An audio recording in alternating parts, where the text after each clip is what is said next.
waste of time and money. These horrible, exploitive, and so-called Christian people have just made it for the money. Biggest scam yet. This is just one of the hundreds of negative reviews the LaBrant family have received on their new app, Barefruit. I'm not asking for your money. I don't want your money. I don't need your money. You're not giving anything to me. This is not a sales pitch at all. We're going to uncover exactly how this whole program is nothing more than a giant money-making scam. You see, the LaBrant family are known for being the most disliked family channel on the internet, and after disappearing from YouTube entirely, people naturally assumed that they had finally given up on their dream.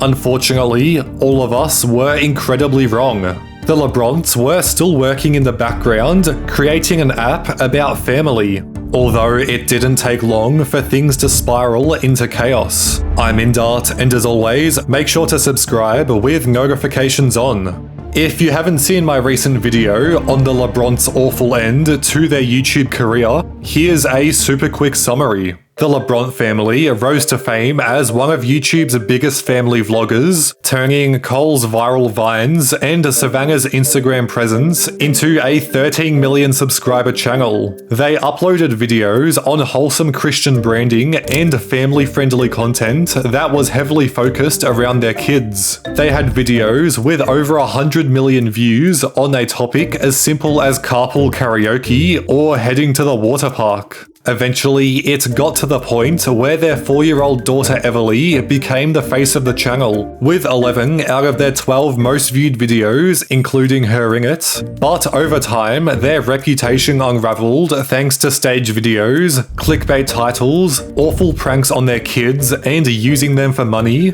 as well as a highly controversial documentary about abortion.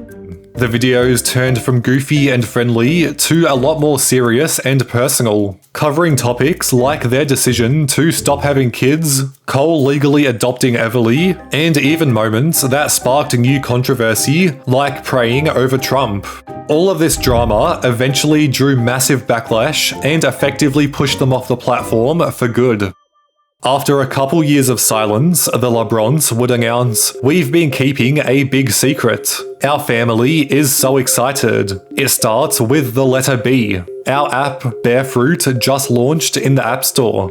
On the surface, it looks wholesome. A faith-based subscription app built around family and devotions. The kind of thing that promises to help marriages and to bring people closer together. In fact, the description of the app itself states that they created Barefruit because the reality is that having a good marriage is hard. 50% of marriages end in divorce and rising. They also mentioned raising good kids who actually love Jesus is hard, and more young adults than ever before are leaving the church. They promised that their app contains instant community with thousands of other like-minded, encouraging, faith-filled people, instant access to dozens of practical life courses ranging from potty training your toddler, to spicing up your marriage, to finding your soulmate, and everything in between. Bi-monthly interactive live streams from Cole and Savannah, and a $10,000 giveaway every month. At a monthly membership of only $9.99, it seemed like the LaBrants had created the ultimate app for families. But once you start pulling back the curtains, Barefruit looks less like a spiritual tool and more like a money-making scheme dressed up in Bible verses.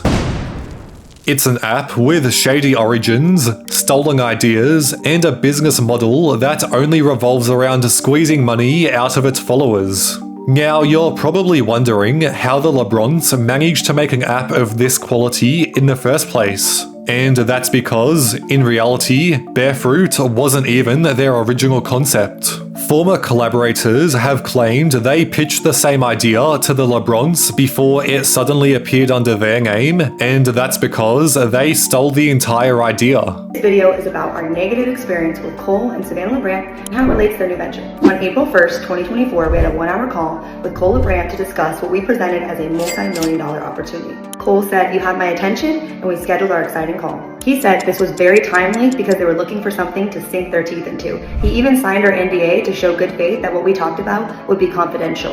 And we trusted them. I mean, they're very outspoken about their faith. Why wouldn't they be? Here's a video of us right after the call documenting our experience. We just got off the call with Cole LaBrant for an hour where we gave him our presentation. He really liked it. He really liked it. He was very intrigued. He was very intrigued. He's like, he had no idea what, like, this is perfect for them because they have no idea like about digital products. Yeah, he said if this was the number one moneymaker, his motivation on putting all of his energy into it will exponentially go up. Then they went silent, but they posted this video on their YouTube channel. We have 3 really cool, unique business opportunities. What we feel is very like-minded people. Stuff that we're super passionate about, so It's not pretty exciting. It's not like to make money, but it's actually to make a difference. Yeah. The description of their new venture sounded strikingly similar to what we presented to them. So concerned, I sent Cole this text, just flat out asking him, where he said no, and if we were to do that, it would be with you guys, no worries there. And according to Reddit and the homepage of their new Christian business, they are in fact doing a homeschool course. Cole also shared in another private text message that they plan to incorporate many of the elements we presented into their venture. I really didn't want to speak out, but I couldn't just sit back and let this happen to my family. The family that they stole the idea from would then go on to leave a comment under their video stating, "We know they saw this video because they just blocked us both from IG and TikTok, but it won't stop us from sharing our story."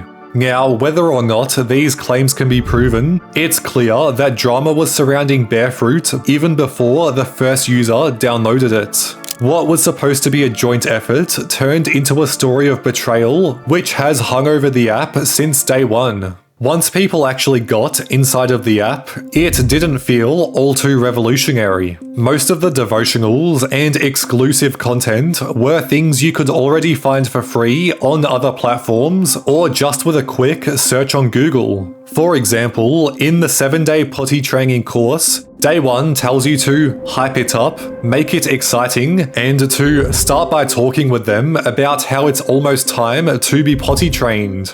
To make matters worse, you can't skip ahead at all, forcing you to wait out the entire week to read no more than 7 paragraphs of extremely basic information. On top of this, you can't start another course while in the midst of already completing one, meaning the app deliberately slows you down and locks the remainder of the content behind pointless restrictions. It does nothing more than waste time and money, and if you were to complete every single course on this list back to back with no rest days, it would take you almost 6 months and $60 to read a bunch of pointless information you can get anywhere else. The community forums also felt like watered down Facebook groups, with quite literally nobody answering 95% of the questions. Curtis Connor says it best. And also, I checked out the community tab on the app, and dude, it is a fucking ghost town. I was looking at my phone and a tumbleweed flew by, I swear to God. When you sort by newest, there are several questions there that are being left by parents who are like genuinely want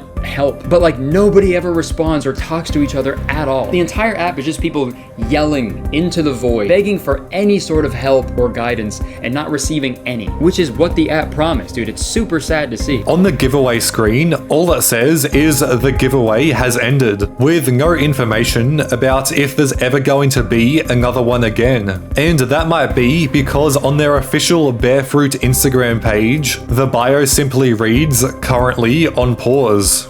That would explain why there's been no new devotionals since July, and the monthly live streams have disappeared entirely. Although things only get even worse when you factor in that their most recent live streams did get an average of about 10,000 views each, meaning that 10,000 people are paying $10 a month to them, adding a nice $100,000 a month, or $1.2 million a year into their bank account for doing quite literally nothing. At least they try to make a point on the Barefruit podcast. What would you do if your teenager said they no longer wanted to attend church? I guess it kind of depends, right? Is it, hey, I don't want to go to that church because I don't enjoy it? Yeah. I don't have any friends there. It's no fun. It's boring. Yeah. Or is it, hey, I don't think I believe in God, so I don't want to go to any church? Mm-hmm. That's what we're doing as a family. To me, that's almost like saying, like, I don't want to eat dinner. It's like, okay, well, you have to eat dinner. So we're all eating dinner. I'm not hungry. I mean, then I guess I don't believe in food anymore. Fortunately, the comments have realized how awful of a point they make. Eating food and believing in a religion are two very different things. Children should have choice over religion. God forbid your kid have their own opinion. Eventually, it got to the point where Cole had to take to his Instagram story, writing, "We have an aggressively angry hate group constantly coming after our family. They really don't like when we talk about God, and they're really trying to take this app down." On a separate video by Hannah Alonso titled "Mega Influencers Cole and Savannah LaBrant Preying on Their Followers for Money," she exposed another story that Cole had posted. He wrote, "As Savannah and I have prayed, something I felt led to add into my schedule each week this year is an opportunity for 20 of you guys to join me for weekly Zoom calls, showing you a way to create and provide for you and your family with an end goal of making a reoccurring $50,000 annually." Well, Hannah managed to get into this call, where she would hear Cole state this, I am co-hosting this with Alan and Nicole Blaine. They are my coaches, and that's something that is powerful that I wanted to bring into this. So, Coaches? This is the first time we're hearing anything about coaches. He introduces them as Alan and Nicole. So already it's sounding like, okay, we've got Cole, who apparently wants to coach other people on how to make $50,000 a year or more, but it appears that he also has coaches of his own as well. before mentioning he was partnering with a company called Neolife. here's the opportunity. There is this company called Neolife. Neolife is a nutrition supplement company, but what sets Neolife apart from other supplement companies is they actually allow you to make money by selling their products and by recruiting others underneath you to also sell their product. And then those people recruit other people, and then those people recruit other people, and then it just keeps going.